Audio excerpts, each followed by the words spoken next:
Hello అండి, welcome to NJP properties అండి. నేను చూపించే ప్రాపర్టీ వచ్చి మన విజయవాడ పెదపులిపాక అండి. ఇదిగోండి కనపడుతుంది కదండి, ఇదేనండి. ఇది 360 గజాల ప్లాట్ అండి, ఈస్ట్ ఫేసింగ్ ప్లాట్ అండి. అలాగే కూడా అప్రూవ్డ్ లేఅవుట్ ప్లాట్ అండి. ఏరియా అన్నది చాలా బాగుంటుందండి. బందర్ రోడ్ హైవే నుంచి ప్లాట్ దగ్గరికి ఒక 2.5 km డిస్టెన్స్ వచ్చిందండి. అలాగే అవినిగడ్డ కర్కట్ రోడ్ అంటారు, ఆ రోడ్డు నుంచి ప్లాట్ దగ్గరికి ఒక 2.5 km డిస్టెన్స్ వచ్చిందండి. ఈ ప్లాట్ అన్నది మనకి ప్రజెంట్ అన్నది ఇన్వెస్ట్మెంట్కి బాగుంటుందండి, కన్స్ట్రక్షన్కి అయితే కుదరదు. చుట్టుపక్కల కన్స్ట్రక్షన్ ఉన్నాయి కానీ అయినా కానీ కన్స్ట్రక్షన్కి అయితే కుదరదండి. ఈ ప్లాట్ ముందున్న రోడ్డు వచ్చి ఈ రోడ్డు అండి. ఈ రోడ్డు కూడా వచ్చి 40 అడుగుల రోడ్డు అండి. ఎలక్ట్రికల్ ఫెసిలిటీ కూడా ఉందండి. ఈ ప్లాట్ కొలతలు అన్నది వెడల్పు వచ్చి 54 అండి, లోతు వచ్చి 60 అండి. అయితే ఇందులో మనకి సగం కావాలన్నా ఇస్తారండి, అంటే 27, 60 కావాలన్నా ఇస్తారండి. అలాగే ఈ ప్లాట్ తీసుకునేటప్పుడే మనకు లోన్ కావాలన్నా కానీ లోన్ కూడా వస్తుందండి.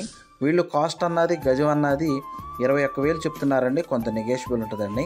అలాగే ఈ ప్లాట్ గురించి ఏం డీటెయిల్స్ కావాలనుకున్నా డిస్ప్లే అవుతున్న నాకు కాంటాక్ట్ నెంబర్కి కాల్ చేయండి. మన వీడియోస్ కొత్తగా ఎవరైనా చూసేవాళ్ళంటే కనుక సబ్స్క్రైబ్ చేయండి, వీలైతే కనుక లైక్ చేయండి, షేర్ చేయండి. మీ ప్రాపర్టీస్ ఏమైనా సేల్ చేయాలన్నా నన్ను డైరెక్ట్గా కాంటాక్ట్ చేయొచ్చండి. థ్యాంక్స్ అండి.